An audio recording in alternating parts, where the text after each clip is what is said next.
নমস্কার। আজ রবিবার। স্পেশালি আমরা যে প্রফেশনে কাজ করে থাকি সেই দিনকে রোববার করে কোনো ছুটি থাকে না, তবুও আজকের একটা ভাগ্যবশত ছুটি মিলে গেছে, সেটার জন্য তো ভীষণ খুশি। কিন্তু ভাবলাম যে ছুটির দিনটা শুধু শুধু কাটিয়ে দেব, শুধু শুধু না কাটিয়ে যেগুলো আমার পছন্দের কাজ সকাল থেকে সেগুলোই করে যাচ্ছি। পছন্দের কাজের মধ্যে তো কবিতা বলাটা অবশ্যই একটা গুরুত্বপূর্ণ পছন্দের কাজ।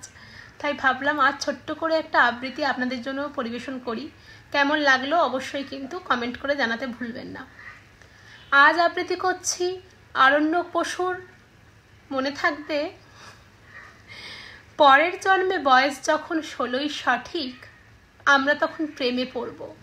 মনে থাকবে বুকের ভেতর মস্ত বড় ছাদ থাকবে, শীতল পাটি বিছিয়ে দেব, সন্ধে হলেই বসবো দুজন। একটা দুটো খসবে তারা, হঠাৎ তোমার চোখের পাতায় তারার চোখের জল গড়াবে। কান্ত কবির গান গাইব, তখন আমি চুপটি করে দু চোখ ভরে থাকবো চেয়ে।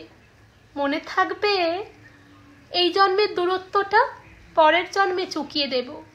এই জন্মের চুলের গন্ধ পরের জন্মে থাকে যেন, এই জন্মের মাতাল চাওয়া পরের জন্মে থাকে যেন। আমি হব অরুণচণ্ডী কিংবা খানিক উস্কো খুস্কো, এই জন্মের পারিপাট্য সবার আগে ঘুচিয়ে দেব। তুমি কাঁদলে গভীর সুখে এক নিমেষে সবটুকু জল শুষে নেব। মনে থাকবে পরের জন্মে কবি হব, তোমায় নিয়ে হাজারখানে গান বাঁধবো। তোমার অমন ওষ্ঠ নিয়ে, নাকছাবি আর নূপুর নিয়ে মেলায় মেলায় বাউল হয়ে ঘুরে বেড়াবো। মনে থাকবে আর যা কিছু হই বা না হই, পরের জন্মে তিতাস হব, দোলমঞ্চের আবির হব, শরৎকালের আকাশ দেখার অনন্ত নীল সকাল হব। এসব কিছু হই বা না হই, তোমার প্রথম পুরুষ হব। মনে থাকবে পরের জন্মে তুমি হবে নীল পাহাড়ের পাকড়া ছোড়া, গায়ের পোশাক ছুঁড়ে ফেলে তৃপ্ত আমার অবগাহন। সারা শরীর ভরে তোমার হীরক চূর্ণ ভালোবাসা, তোমার জলধারা আমার সমস্ত অহংকারকে ছিনিয়ে নিল। আমার অনেক কথা ছিল, এই জন্মে তা যায় না বলা।